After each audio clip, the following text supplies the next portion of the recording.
Well, welcome everybody. It's a pleasure to be here. It's so nice to come back. I just moved from Fort McMurray to Calgary in August, so it still feels like home when I come back here. So it's nice to see familiar faces and reconnect with friends. And Jeff and I are two brave ones to come here in January. Actually, it's nicer now than it was when I came in December, so this weather is perfect.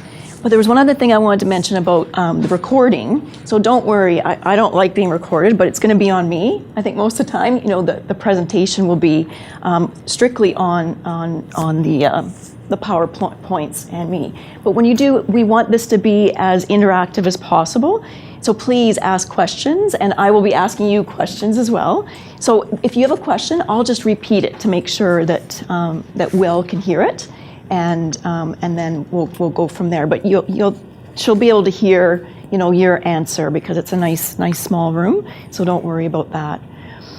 So let me, Chris took you through sort of the format. It's a little bit different than what the agenda, but this is again very relaxed atmosphere. We want it to be interactive. So I want to start with the agenda for my piece.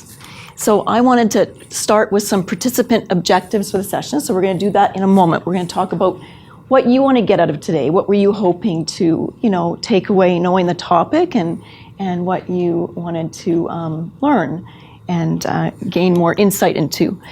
Now, because of the title is Critical Skills and Competencies, well, I wanted to start with what is a critical skill? What does that really mean? And then what's a competency? So we'll start with defining it.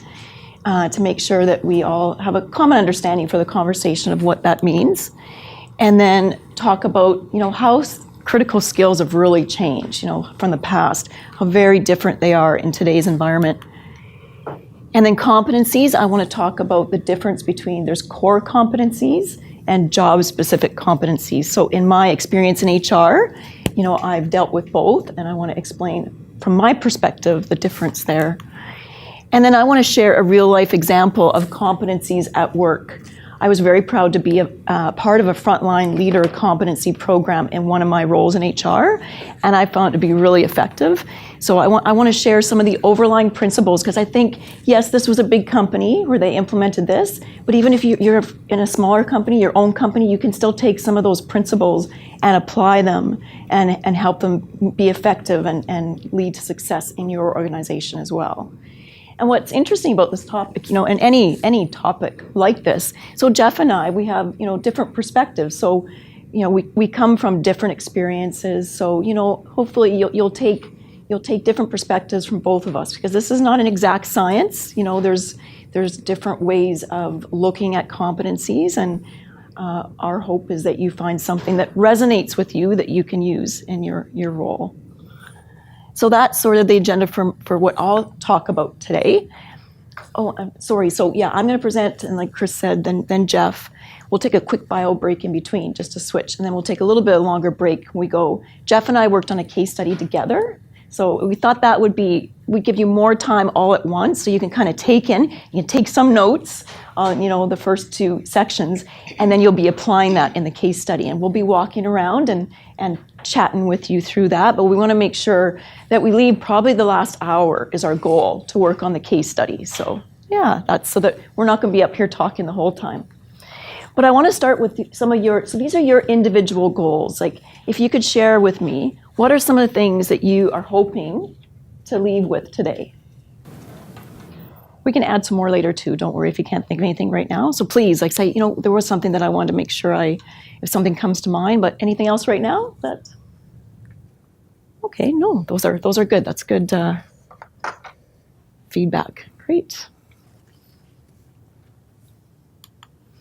All right, so I actually used a similar slide when I was here in December, because I looked at competencies and critical skills, and I said, what, they really are at the core of so many HR processes or systems, as well as business systems. So for instance, that's what we were talking about. You're going to get feedback. So what are the steps in employees' development plans, based on knowing what skills or competencies they should work on. So this connects to so many areas of HR. If you can get this right, and really focus enough on this, it's going to have such a positive impact on all of these different areas. So that's what I just wanted to show with this slide. the impact it has overall. It's really at the core of so many things. So critical skills defined. So really, plain and simple, a skill, it's a learned proficiency. So a skill is something you can learn. It's not something you have to be born with. You can learn this. So that's how I would define, and I think a dictionary just clearly defines it as a skill. So then how do you define a critical skill? Well, this actually isn't in the dictionary. And doing a lot of research, people will define it different ways, but this is how I wanted to describe it. It's a highly important skill, so it's critical, and it could be critical to a job because you're going to have different critical skills based on, the type of job you're looking at, or it can be critical to a culture, a country. Again, critical skills will show up differently depending on the groups, the jobs that you're looking at. And often we've called them transferable skills because a lot of critical skills they're critical to, like communication skills. That's such a broad skill, but really critical to so many jobs, any job really. If you don't have communication skills, it'd be hard to do your job. So that's how I would define critical skills. Now, can anybody tell me, how would you differentiate between critical skills and competencies? Would anybody like to tell me, what the difference is between? Just being able to actually perform that skill or do it successfully. Right. Yeah. So a skill is part of a competency. Exactly. You're going further. Like a skill could just be communication skills. Well, what does that mean? That could mean so many things to so many people, right? So actually doing the skill and what does it look like to be successful? That's when you're getting into a competency. And so for me, competency, it's a combination of knowledge, skills, and behaviors. So skills are in there, but it's just one part of it. It's what knowledge do you bring to that area? What kind of behaviors do you exhibit when you're doing, this type of work? And by applying this, you're more effective in your job. Your performance will increase. And I tried to explain it in that skills focus on the what you're going to do, whereas competencies go a step further. They focus on the what and the how you do it as well. Does that make sense? The what and the how. So adding in those behaviors and that knowledge base as well.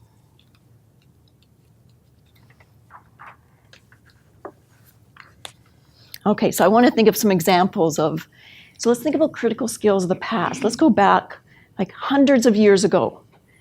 What would be a critical skill that you would think? Hunting and gathering. Very good. That's right there. Yeah, hunting and gathering.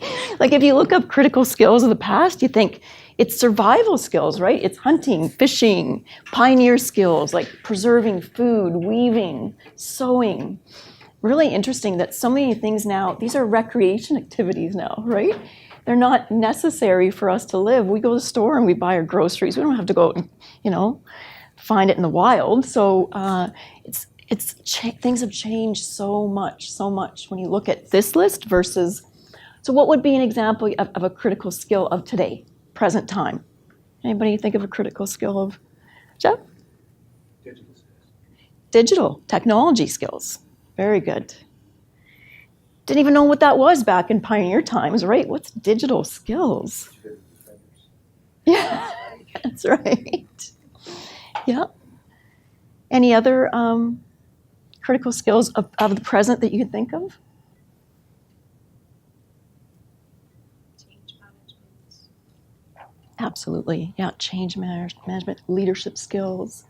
Those are, important in so many different jobs. Here, I've got a list here of some. And again, this is just a list of a few. I did some research and so many different perspectives give, different ideas of what's critical today. But, I do agree with a lot of these. So this is of the present, like in 2018, these are this, critical thinking. So the ability to think, look at data and be able to decipher it and come up with, decisions, make decisions based on that data. Problem solving, be able to work through more complex problems. because computers can only do so much, right? I mean, artificial intelligence can only take you so far. That's Siri on your phone can only take you so far. The one area where artificial intelligence, when it comes down like to the people management or people skills and creativity, that's where humans still, we need to be around to be creative, right? So I think creativity has become, and when we say creativity of the past, we used to think it was important in jobs like in the arts, maybe, that type. I believe creativity is important in any type of role now, whether you're a senior leader or a frontline leader. Finding creative solutions to things, I think, is important today. Perseverance, we all know about that, right? The last several years that we've had in Alberta, in Fort McMurray, the ability to persevere and get through those rough spots is really, really important. Leadership, of course, and teamwork. So those are some that I found in the present. And then just a couple days ago, I found this one article that I thought was interesting. It was on a website called jobcluster.com. It was a blog, and it talks about the 10 skills you'll need to thrive in 2020. Well, 2020 is only a couple years away. So interesting, as I looked at their list, actually wrote down here, the first 5 on their list were almost all of these, except perseverance wasn't on there, which surprised me. But the other ones were all on their list. So we've got the first 5. Another one that I thought was interesting is emotional intelligence. Have any of you read or do you know much about emotional intelligence?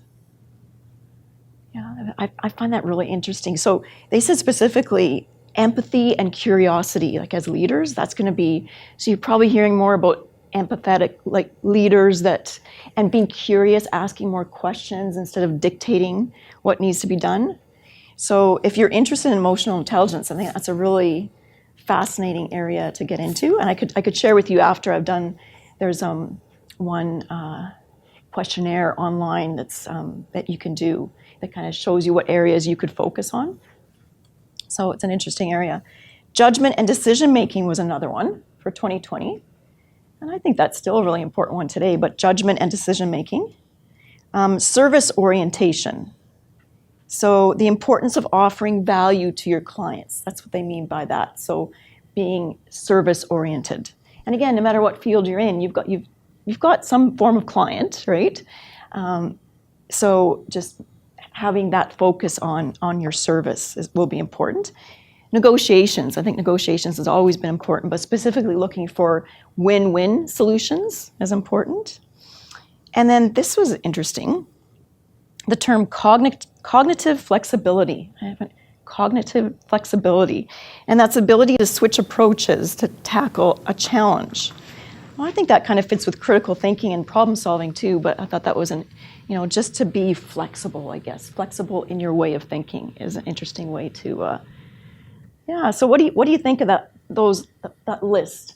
Do you see that popping up a lot? Do you see when you look at jobs, when you're hiring for people, do you see those as being some important skills? Yeah. Yeah, and these are transferable skills. They could be, applied to any job, not just certain ones. Okay, so we've introduced critical skills and competencies and kind of, talked a bit about the difference, and we're going to obviously go deeper into. I'm just trying to kind of build, the top what this is all about.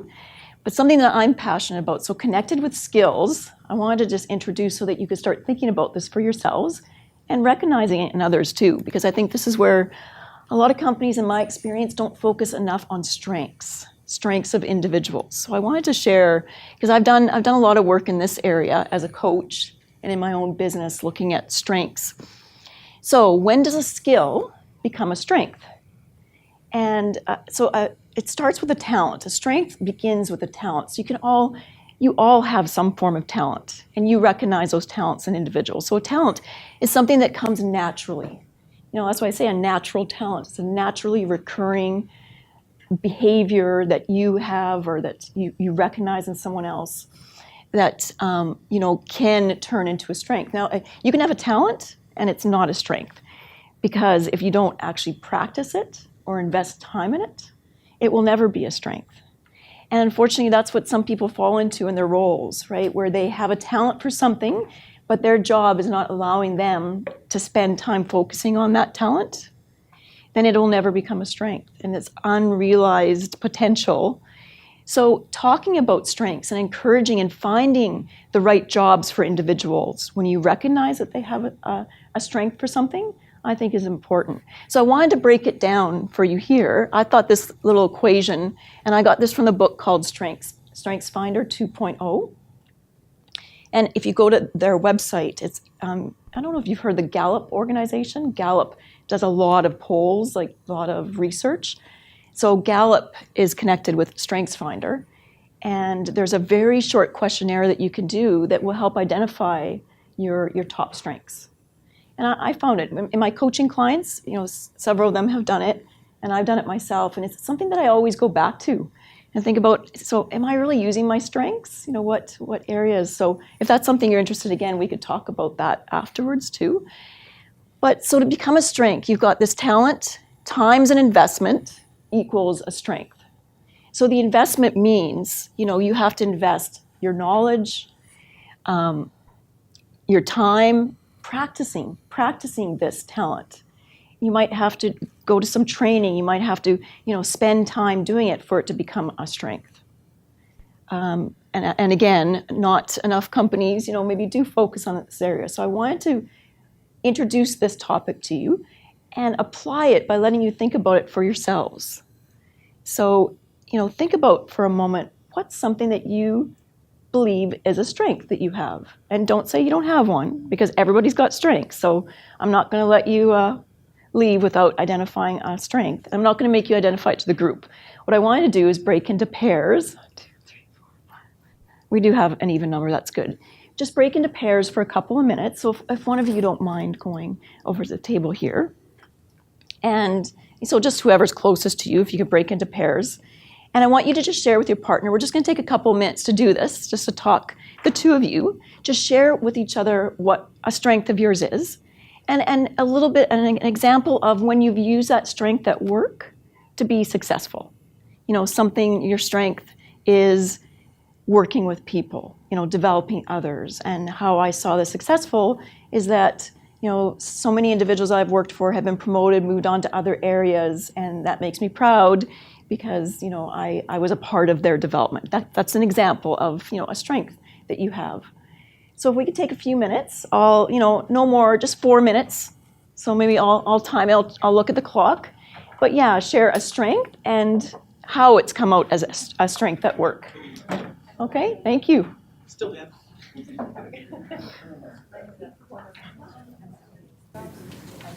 Did you have enough time to each share a strength? Okay, good.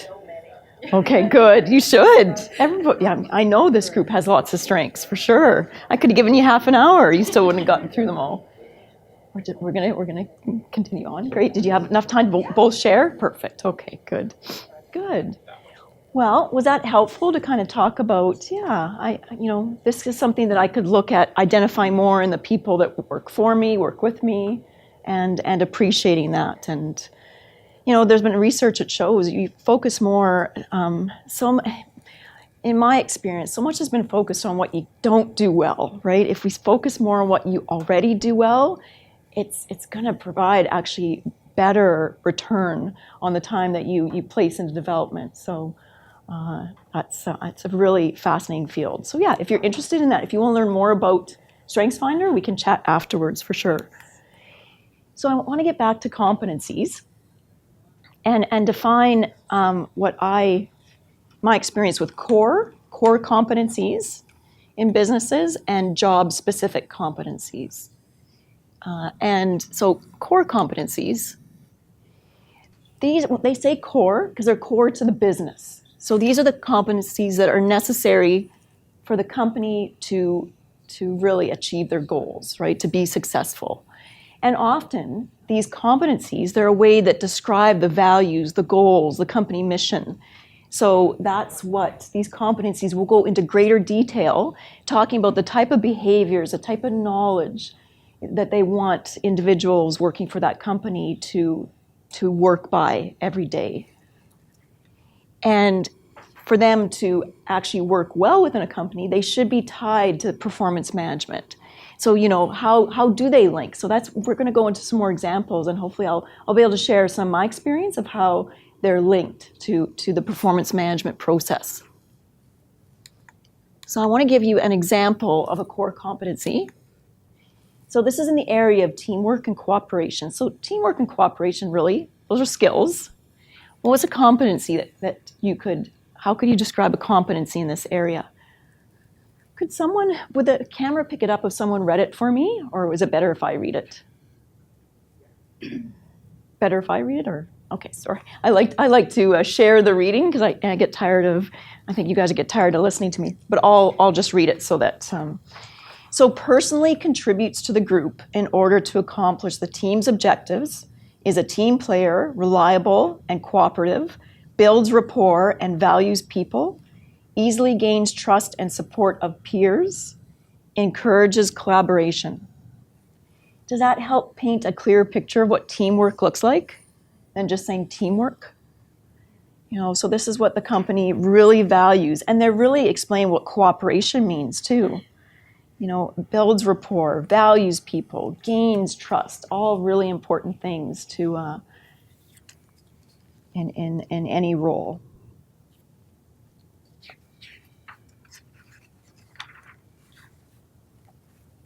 So that's what a core competency, would look like.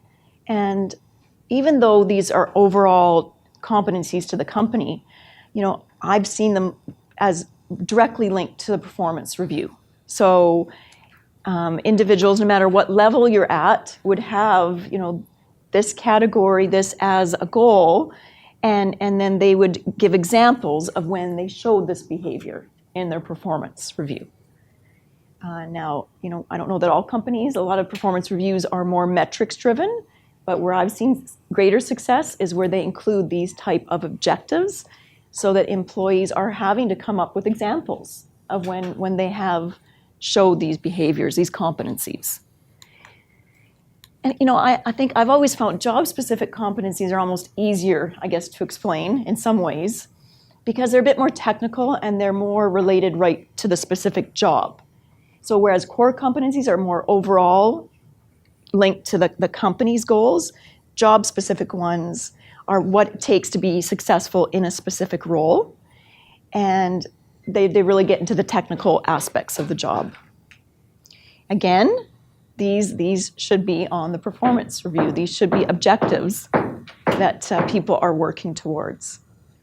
And a performance review, there's some work going on, eh? A performance review will have a combination. It's going to have the results, so what you accomplished, of course. Most performance reviews will have some metrics, some targets, some numbers that you want to hit. But they should also have those competencies showing not only what you did, but how you accomplished those goals. And that's where the elaboration, going deeper into the competencies, makes sense on a performance review. So I could have elaborated here a bit more when I looked, but here's an example of a job-specific competency. So this one's in the area of technical and business expertise. So takes initiative to build technical, functional depth of knowledge, skills, and experience within an area of responsibility. So you would elaborate, adding in what their area of responsibility is. You could get more specific about the type of initiatives they should take and so forth. So this is a bit general, but that's what a job-specific goes more deeper into the specifics of the job.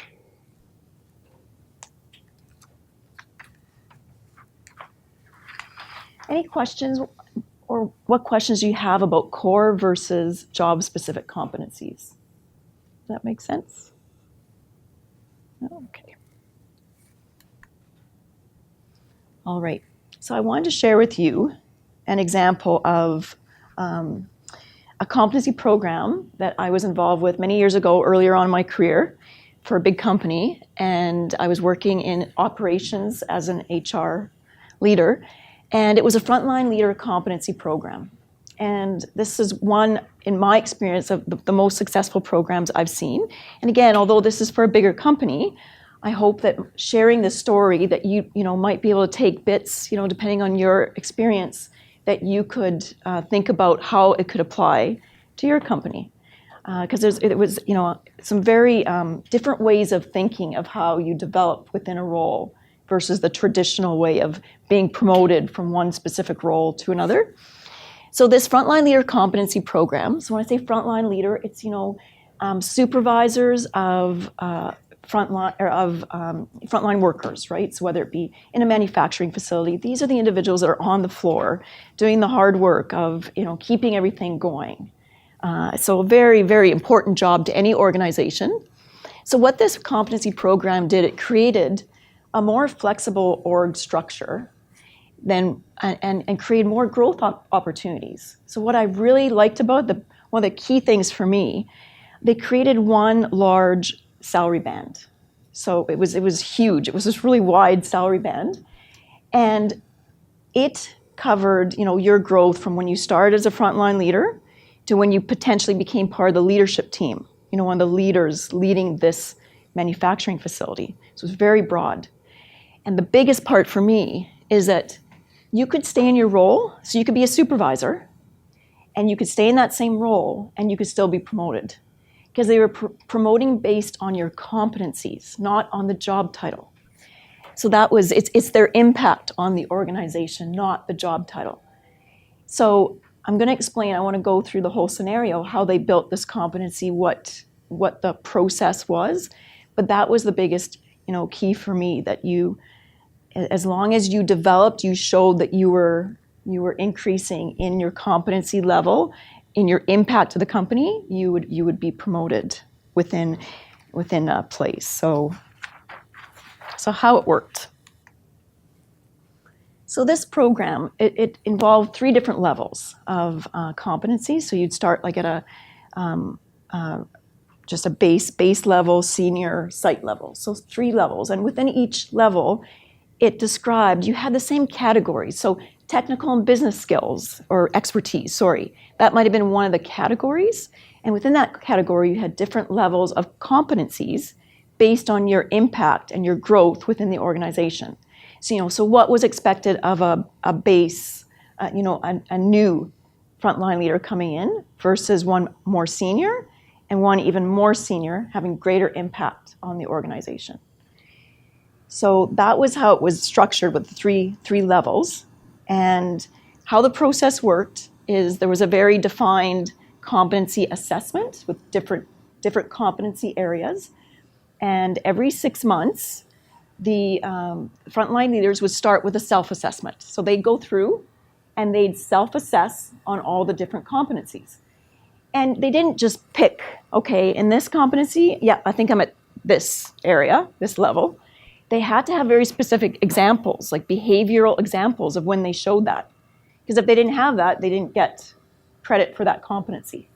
So that was very important too. Because that data was then taken, the manager would do their assessment as well. So there's a self-assessment, there's a manager assessment, and then all that data comes together. They would review it, manager and frontline leader together, and then it would come to a calibration session where all the leaders of the frontline leaders, so the more senior leaders in the operations area, would come together with HR. HR was facilitating and leading the process as a subject matter expert, because I did become an expert in this area because you worked with it so much with so many different people, so you really had to understand the assessment well. The calibration would bring all the leaders together and from different functions within the organization, and they would share and they would say, this is what this individual is at this level, and this is why, and they'd give examples. And if other leaders had worked with them, even cross-functionally, they could share the stories too. And that's what helped calibrate that, yes, if someone came in with a weak example, they were challenged. And it was not an automatic thing, right? So that was important, was bringing together that calibration, that group of leaders to review and come to an agreement. Yes, this individual is making that impact on the organization. It's not so subjective. It's not just one leader saying the person is at that level. And so the assessment process occurred twice a year. So what what would happen is 6 months after the performance management process. So if your company has, it's usually at the end of the year, beginning of the year, that you're reviewing the reviews for, for the prior year. So 6 months after that, or you could say before that either, it's like the 6-month point between the performance management process would be the full cycle. And when I say full cycle, they took the whole assessment, and each frontline leader would complete the whole thing, and then they'd review it with their manager. Their manager would do their assessment, and they would align, and then there'd be this full-out calibration session talking about every frontline leader. It was amazing. It took like a whole day when you did it for the whole organization. It was really a lot of time invested in talking about the development of the individuals. And then coming out of that session, the managers had great feedback from other leaders and great feedback to share then with their individual direct reports, the frontline leaders. So that was a full cycle. So then the leaders would know, okay, I need to work on this. If I want to get promoted to the next level, they knew what they had to work on. And then by maybe within the next 6 months, maybe they'd check off some more of those competencies, they'd have some more developed, and then they might be ready for promotion. And that's what the off cycle was. So the off cycle was not the full, reviewing everybody. It was just individuals that were up for promotion. So they might have, they've got all their competencies now for the next level, and they're ready for promotion. So that's what the off cycle was. And then again, from that, there'd be more developmental discussions, it'd be an opportunity. So you're talking about an opportunity twice a year for these frontline leaders to formally sit down with their managers and go, talk about their developmental areas, what competencies they're strong at and what areas they could work on. Are there many companies that you know of that do that twice a year? Yeah, so you have several touch points through the year that you're talking about development, not just performance too. It's like where they could develop. That's fantastic. All smart related, like all smart goals, right? Perfect. Yeah. Oh, that's great to hear. Did that company do the full cycle like in the summer, and then they did the off cycle and that's which was I'm trying to remember how it worked, but usually August time. Yeah, I mean, you struggled with a lot of vacations and that, but it was usually the full cycle was August, September maybe, yeah. But enough time to give people time to work on those areas before the end of the year. Yeah, so that's great. And so the important point here is, developmental discussions, even if they happen once a year, that's better than not at all. But if you can have several touch points, throughout the year, that keeps people like focused on the right areas, right? They know what they need to work on. And that's what competencies are all about too, right? They're giving individuals more clarity around the important things that they need to focus on to be successful. And if you don't have that conversations, and if those aren't clear to individuals, then you wonder at the end of the year why they didn't hit their objectives or why. Well, you really need to make expectations clear. In HR, I don't know how many times over the years I would, a frustrated leader would come to me and say, so-and-so didn't do this, didn't do that. I said, well, okay, so how did you explain? What were your expectations? Were they made clear? Well, they should know that they have to do this. Okay, let's step back a bit and let's talk about what you could do maybe to make sure the expectations are more clear. That's the key to developmental discussions, right? It's developmental discussions of the past where, okay, well, this is where your gaps are. I don't know a lot of, there's some, I understand that if there's huge gaps, yes, that has to be part of development. But again, focusing on the strengths, because that's what gets people motivated and charged up when you're recognizing their strengths. And it's a strength because it's something that they like to do, so then they're happier in their job and will, produce better results and want to stay with the company instead of getting frustrated and leaving, right? Yeah, no, very good. It's important to have, several touch points a year for sure around development. So I also just wanted to explain, what's in it in this program for money. People want to know. Well, you could be promoted you're still in the same role, but if you've exhibited all the competencies for that next level, they would get promoted to a senior frontline leader would be, the next step from and then site was the third. But with each progression, they get an increase in pay. So remember I said it was a really broad pay range, so there's a lot of flexibility there. They get an increase in pay and an increase in bonus target, which was key too. So, the percentage bonus target, which again, that's not guaranteed pay, but that still means a lot to people, right? In years where the bonuses are paid out, if your target is higher than what it used to be, that means a lot as well. And of course, there was the recognition around, because this was company-wide. People recognized these are the new, frontline leaders that have reached the next competency level. And that was a big deal, because everybody knew in the company who made it to the next level. And because they started to have a greater impact on the whole organization, they became those people that you would go to if you wanted to ask how to do something and so forth. One of my favorite frontline leaders at this company, from HR, he taught me so much. And he stayed in that same role for 25 years, but he was promoted through this system. And that's what kept him happy. And he was a resource to the whole company. People wanted, if they had a question about how something worked in one of the manufacturing areas, you went and you spoke to him. And it was so it really helped develop leaders. But he was happy to be in that role, and that's the difference. Some people don't want to be the next VP. They don't want to be the next senior general manager or whatever the different titles are. They're very content. They want to continue contributing.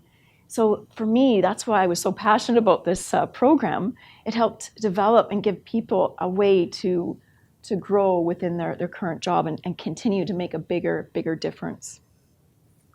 So like I already mentioned, the follow-up from the calibration included the formal recognition as well as the informal coaching and development conversations that the leaders would then have with the frontline leaders. So that's how the process worked. So I just want to summarize for me and we probably talked about some of these already, the key learnings. So I think I've said this earlier, competencies should be linked to the company's performance and development process. So whatever the review process that you use, how you set goals for individuals, and then how you evaluate them at the end of the year, for them to be more successful, that's where competencies need to be tied into. And you can start, again, there's a core competency, so understanding. Do many of your companies, do they have core competencies? Not. So more like values. Yeah. Values, mission. Okay. Well, that's good. Visions, like that type of thing, more or less. Right. So more, vision, mission, values, but that's important. So when we do the case study, hold that thought, because you'll be working through some of that. So we're going to be applying all this in the case study, where you're going to be able to discuss as a smaller groups at your tables and work through this from your perspective in your business right now. Competencies, I think I said this already too, they provide the clarity, around performance expectations and what is expected of you in more detail than just, communication skills, leadership skills. Work on that, please. What does that mean? So competencies provide much more detail and clarity around that. And when you're working with competencies, you're going to have behavioral descriptions, examples of when employees have shown these skills. They're going to be specific. Like I always, as a leader, when someone, when I saw them displaying a competency really well, I would make a note, because I'm a notes person, to their file just informally and throw it in there. So when it came time to do performance review or to have a developmental discussion, I could refer back to specific instances, because my memory is not great, so I need to write things down. So I was always coaching, managers and leaders, just do that. Just make a note somewhere, because again, the employees appreciate when you notice things, but don't only just make that note, tell them, acknowledge them at the time as well, right? You don't have to wait for a performance review and hopefully, like in companies I've worked for, we had one-on-one meetings each week, every 2 weeks generally. Yeah, every 2 weeks. And that was an opportunity to talk about how things were going and sharing that kind of stuff. But you don't have to wait for a formal meeting to give positive feedback and coaching, even if it's an area, that they need asking, do you need support in this area? Because it might be an area that they need to work on too, not just their strengths.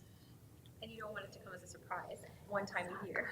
Exactly. Then they don't look forward to those meetings. No, then they're just negative. Yeah. And yeah, surprise. Performance reviews, they should not be surprises, right? If you're doing it well and having the conversation often enough, there should not be any surprises in there for sure. The second last point there, allows career progression and growth while staying in the same role. And then the big piece, positively impacts employee engagement and retention. That's where I saw the biggest. Frontline leaders can be, I've worked in other companies where huge turnover. I couldn't hire them fast enough and barely got them onboarded, and there were 2 more resigning. It's a tough job, and you can probably think of jobs that you've either been in or that you've seen that are very similar too. Just the nature of it is if people aren't supported well or given clear expectations, and that's, for me, this was the biggest piece. Having an opportunity to grow in a role and be promoted and not even have to change. You don't have to wait for a job to be posted. You don't have to wait you have more control of your development. That was huge for me. And this was the only example I've seen in my career of a company well, my own personal example, because Jeff's probably got more examples because he's researched and, from a consulting perspective. I was going to say, she's making you sound like you're old, yeah, that's where you go. No, I didn't mean that. I just meant you've had exposure to more companies than I have. Because he's old. Because you are maybe older than me, but maybe not. Anyway, we'll let Jeff talk more about. I think I've dug enough of a hole there that I should just step out of that. All right, so I'm going to summarize. So some of the key takeaways I just wanted to summarize from this conversation: skills focus on the what, but competencies go further and talk about the what and the how. So we are. In the case study, we're going to have you do some work on competency, so we look forward to talking more about that. And competencies, they should be linked to those core competencies we talked about. They are linked to corporate values, missions, goals, and performance management. It should all be linked together for it to work. Otherwise, again, if you have these competencies, but if they're not linked to performance management, then how do they work? How are you actually going to focus on it if it's not linked? And they create opportunities for greater employee development because you're having those conversations and gaining clarity and focusing on the right areas for the individual to be successful. So those are 3 of the key takeaways. And like I said, we look forward to the case study in a bit, but we're going to take before we go on, what questions do you have at this point, before we move on to the next section?